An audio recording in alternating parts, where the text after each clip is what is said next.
मध्य प्रदेश के गुना में सनसनीखेज वारदात हुई जिसमें शिकारियों ने 3 पुलिसकर्मियों की हत्या कर दी। इस पूरे घटनाक्रम पर रिपब्लिक मीडिया नेटवर्क से एक्सक्लूसिव बातचीत के लिए गुना एसपी राजीव मिश्रा जी हैं, हम उनसे बात करेंगे। सर, ये जो पूरा घटनाक्रम है वो अचानक क्या सूचना क्या मिली थी जब आपकी टीम वहां पहुंची थी उनको अरेस्ट करने? रात में अचानक ये खबर आई थी थाने पर कि कुछ बदमाश बरखेड़ा गांव के आसपास से निकलने वाले हैं। उस सूचना पर से चूंकि बहुत शॉर्ट पीरियड में वो सूचना आई थी, तो जो उपलब्ध बल वहां गश्त में और एम्बुशेस में रहता है वो तुरंत वहां रवाना हुए और उन्होंने अपनी वहां पोजीशन ली। तो ये कुछ बदमाश मोटरसाइकिलों से आते हुए नज़र आए। उनको आगे जाके इन्होंने पहले हिदायत दी, रोकने की कोशिश की, परंतु वो रुकने की जगह आगे भागे। आगे एक पुलिस पार्टी और लगी थी, वहाँ पुलिस की गाड़ी भी खड़ी थी। उसको देख के वो वापस लौटे और वापस लौट के जब वो उन्होंने देखा कि वो लगभग फंस चुके हैं तो उन्होंने फायर का इस्तेमाल किया।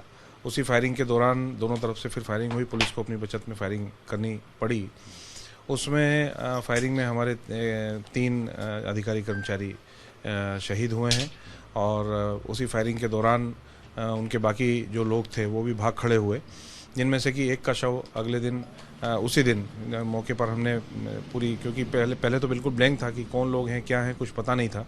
कुछ सूत्र हमें और कुछ एविडेंसेस ऐसे मिले जिनको कड़ी से कड़ी जोड़ते हुए हम फिर ये ज्ञात हो गया था कि बिरोदिया गांव के बदमाश हैं। वहाँ पर जाके सर्चिंग की तो नौशाद नाम के बदमाश की डेड बॉडी उसी के घर में, उसी के घर के लोगों ने छुपा के रखी हुई थी, जिसको कि गोली लगी थी सीने में।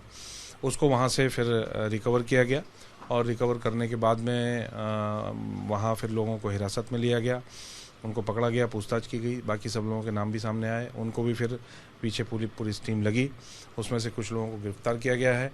और एक बदमाश जंगल में होने की सूचना थी, जिस पे से कि पुलिस टीम वहाँ पहुँची और वहाँ पर जैसे ही पुलिस पहुँची है तो उनकी तरफ से फायर किए गए। उस फायर का जवाब देते हुए फिर पुलिस टीम ने जब रिप्लाई फायर किया तो उसकी डेथ हुई, उसको गोली लगी है और इनकाउंटर में वो बदमाश मारा गया, जो कि बाद में शहजाद के रूप में उसकी शिनाख्त हुई है उसके परिवार में। टोटल कितने लोगों का एनकाउंटर हो चुका है, कितने लोगों की शिनाख्त हो चुकी है, कितने लोग अरेस्ट हो चुके हैं? 2 लोगों का एनकाउंटर हो चुका है, 2 लोगों की अरेस्ट हो चुकी है। बाकी 4 लोग अभी फरार हैं, उनके पीछे हमारी टीमें लगी हुई हैं। लगभग हम उन तक पहुंच चुके हैं और बहुत जल्दी ही हम उनको भी गिरफ्तार करेंगे। और इसके साथ ही उनके जो भी एसोसिएट्स हैं, जो उनके मददगार हैं, उनकी जो अवैधानिक संपत्तियां वगैरह हैं, उन सबको हम नेस्तनाबूद कर रहे हैं। तो टोटल मतलब 8 आरोपी हैं या इससे भी ज़्यादा है? 8 अभी फिलहाल की स्थिति में 8 आरोपी हैं। इन्वेस्टिगेशन अभी जारी है, कई बिंदुओं पे इन्वेस्टिगेशन होगा। उसमें अगर और भी तथ्य से सामने आएंगे तो आरोपी बढ़ भी सकते हैं इसमें। अच्छा, ये जानकारी मिली कि जो शहजाद था उस पर लाइसेंसी बंदूक थी और उसी से उसने पुलिस पर हमला किया? अभी तक ये स्थिति सामने आ रही है, दस्तावेजों का परीक्षण किया जा रहा है। प्रारंभिक जो दस्तावेज मिले हैं वो ऐसे ही मिले हैं, उनका भी परीक्षण किया जा रहा है। इन्वेस्टिगेशन में पूरे दस्तावेजों को देख के तदनुसार और कार्रवाई की जाएगी। अच्छा सर, ये जो गांव है जहाँ पर ये नौशाद शहजाद रहते थे, ये पूरे गांव में 35 से 50 परिवार हैं और जो मेल पर्सन है वहाँ के वो सभी फरार हैं। हम लोग भी कल गांव में थे जहाँ पर बुलडोजर चल रहा था, तो बाकी लोग गांव के जो बाकी मेल पर्सन है वो क्यों फरार हैं? क्या पूरा एक गैंग है गांव का या पूरा गांव के उस कस्बे के सभी लोग आपराधिक प्रवृत्ति के हैं? अभी ये नहीं कहा जा सकता कि पूरा गांव इस प्रकार का है, लेकिन ज़्यादातर इस तरह की आपराधिक गतिविधियों में कुछ लिप्त रहते हैं, ऐसा ज्ञात हुआ है। तो लगातार चूंकि दबिशें हो रही हैं तो वो इस तरह से गए हुए हैं, परंतु ये देखा जाएगा। और अगर इनमें से और लोग भी इस प्रकार की या दूसरी कोई भी आपराधिक गतिविधियों में इन्वॉल्व होंगे तो उनके विरुद्ध भी सख्त कार्रवाई की जाएगी। नौशाद शहजाद है, इनका कुछ पॉलिटिकल कनेक्शन भी निकलकर सामने आ रहा है। कई ऐसे फोटो सोशल मीडिया पे चल रहे हैं कांग्रेस के नेताओं के साथ और बीजेपी के नेताओं के साथ। इस संबंध में अभी मुझे कोई जानकारी नहीं है। अभी चूंकि ये सब चल रहा है तो मैं वो देख भी नहीं पाया हूँ, तो इसमें मैं कुछ नहीं कह सकता।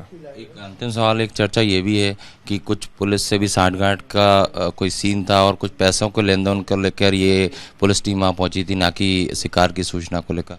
नहीं, इस प्रकार की कोई बात नहीं है। ये इस प्रकार की बात बिल्कुल गलत है। तात्कालिक सूचना थी, तुरंत पुलिस वहाँ पहुंची। और इतना बड़ा रिस्क पुलिस क्यों लेती अगर ऐसा होता तो? क्यों फायरिंग करती, क्यों अपनी जान को दांव पे लगाती? इस प्रकार की कोई बात नहीं, गलत बात है। तो ये थे एसपी गुना, जिनका साफ तौर पर कहना है कि अब तक इस पूरी कार्रवाई में 2 लोगों का एनकाउंटर हुआ है, 2 लोग अरेस्ट हो चुके हैं, 4 चिन्हित कर लिए गए जो कि फरार हैं और उन्हें भी जल्द गिरफ्तार किया जाएगा। और इसके अलावा आरोपियों से जुड़े बाकी अगर कोई साथी होते हैं तो उनके खिलाफ भी पुलिस एक्शन लेगी। कैमरामैन संजय अंकिल के साथ सत्य Vijay Singh, Republic media network, गुना।